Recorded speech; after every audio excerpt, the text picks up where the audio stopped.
For the newcomer, ma'am, sir, let's proceed here first po so that we can start na in our cultural sharing.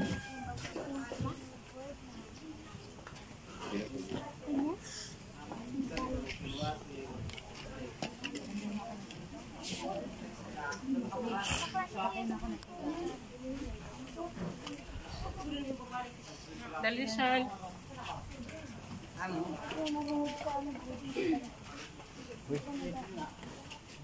Okay, there. So, good afternoon, everybody, and welcome to the second part of your tour. This is the tribal village, and we will having a 10 to 15 minutes cultural sharing with them. Ma'am, sir, in the mainland of Palawan, we have here three major tribes. First, here we have a Tagbanwa. Second, we have a Batak, and then the third one is them. They are the Palawan tribe. So, if you are familiar with the Tabunman or Caveman, they are also a possible descendants. Since 1976, these villages became their temporary home or shelter. It's away from the mountain. So some of them stay here for a couple of days, weeks, or months, and after that, they go back to the mountain again. And from the mountain, another set of family will go down here and they just bring their product at the souvenir shop. So while waiting, nag-share sila ng kanilang rich cultures and traditions. So ma'am, sure, what we have here is a livelihood program. Since we noticed that our tribe culture are slowly disappearing because of what we call life modernization. But at least here, through this livelihood program, we are able to continue to encourage them to continue practice their rich cultures and tradition.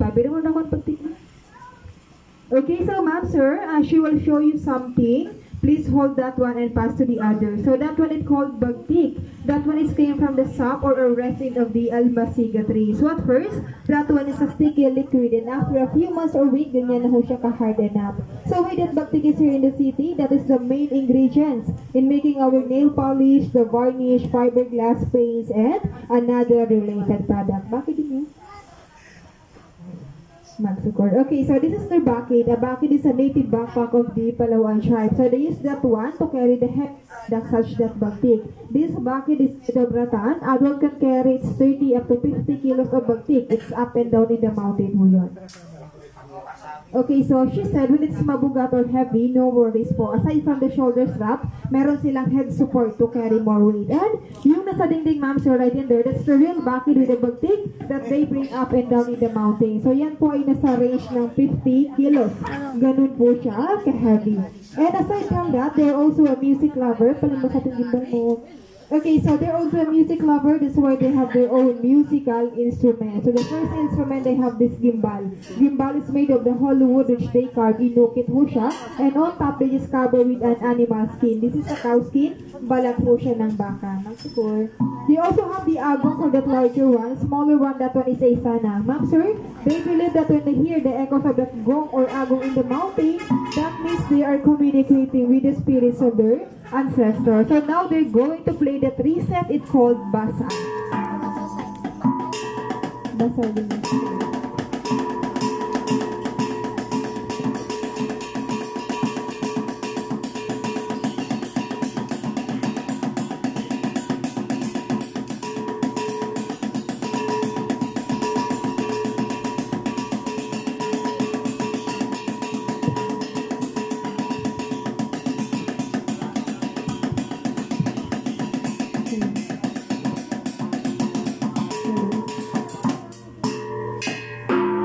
Okay, so that is the basal or basal set. So in here, as you can see, ma'am, sir, they don't dance to entertain us. Tribal dances or ritual is a sacred in them. So they just dance when there is a special occasion, such as the wedding, good harvest, and prayer. So another musical instrument, they also have a kutyapi or kudlungan. That one is the two-strings guitar of the Palawan tribe. Ma'am, sir, before the arrival of our six-strings guitar or the modern guitar, Palawan tribe has their own two-strings guitar. So ngayon po, they're going to play the music, the particular music called Boget, which means bird song.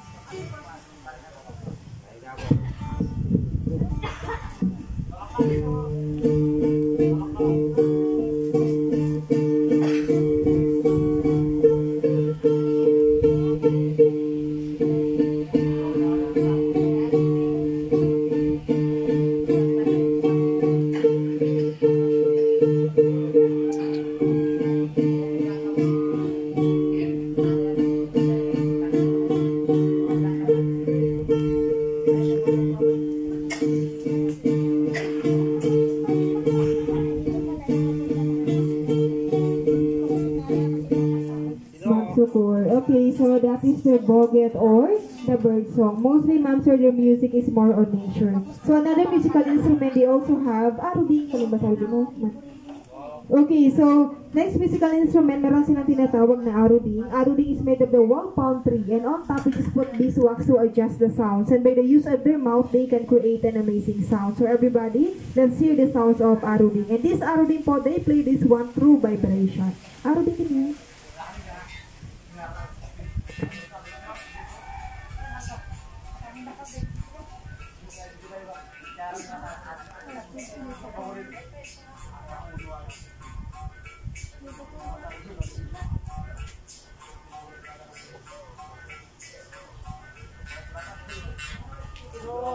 Magsukur. Okay, so that is the aruding. Amazing. And ma'am sir, traditionally Palawan tribe, they're also a hunter-gatherer. So they hunt animals as a part of their diet. So back in the mountain as a hunter, whenever they hunt the bird and squirrel, they also use something to call or imitate the target. They call it tampios. Maybe pabiling na tapos mo.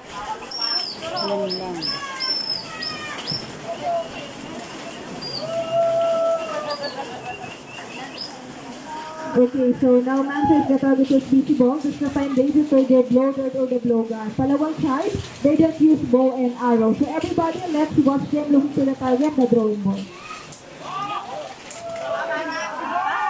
Wow, mate.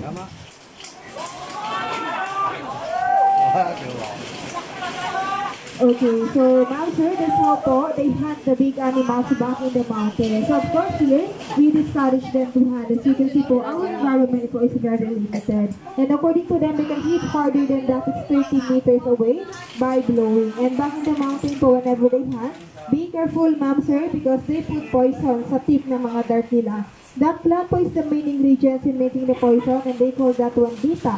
They just collect the sap or a resin of that dita and mix it to the other plant. Yung sa tree, that's the real dirty the poison, and the one that they used earlier, that one po has no poison, okay?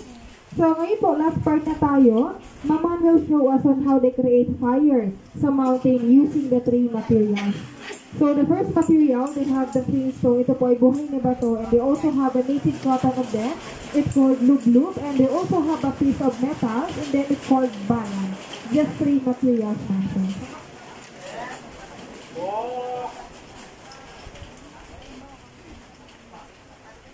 Okay, so the process of making fire in the mountain is called santikan. Santikan po means friction.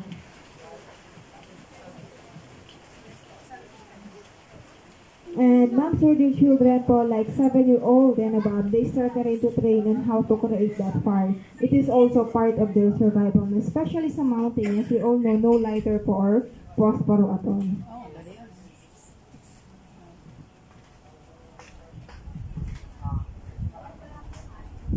Okay, so yun po fire. Ganun lang po siya kabilis. And as we all know, back in the mountain po, ma'am sir, Palawan tribe, as we all know, no access po of electricity, especially sa mountain. That's why they have their own native torch. Ito po yung ilaw nila sa mountain. It's called sahing or salon. And one foot of that, it can last 3 to 5 nights. It just depends on how they use it. Palimbas. And ma'am sir, they believe po the smoke of this can drive the bad spirits, bad lucks, and also can cure the stomach ache and then the headache. So hindi lang po siya basta-basta ilaw. This one is a medicine sa mga sakit ho, according to them. Okay? So inside of this is a sap of the wild tree or pili tree, and it is wrapped with the leaf. So try to smell the smoke, ma'am sir. You smell po the incense po or incenso kamangyano. If you're Catholic, para siyang pausok din yung Father sa simbahan. Yes po, kamangyan.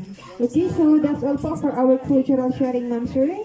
And if you need more information, there po at the back, we have a lot of information on how it all started. And back in the garden, if you are a coffee lover, we also have the Civet Coffee, the best coffee in town. You can also po try and purchase. And ma'am sir, our photographers, sila po ay mga full-blooded Palawan din. Limiboy po can understand and speak Tagalog kasi po nakapag-aral rin sila. Okay, so with your group po, you can take picture na sa tribe, and they also have a pet snake. Yung snake is a non-venomous one. You can put it in its shoulder po. Okay, so picture na. Pabili ka na kung sabi.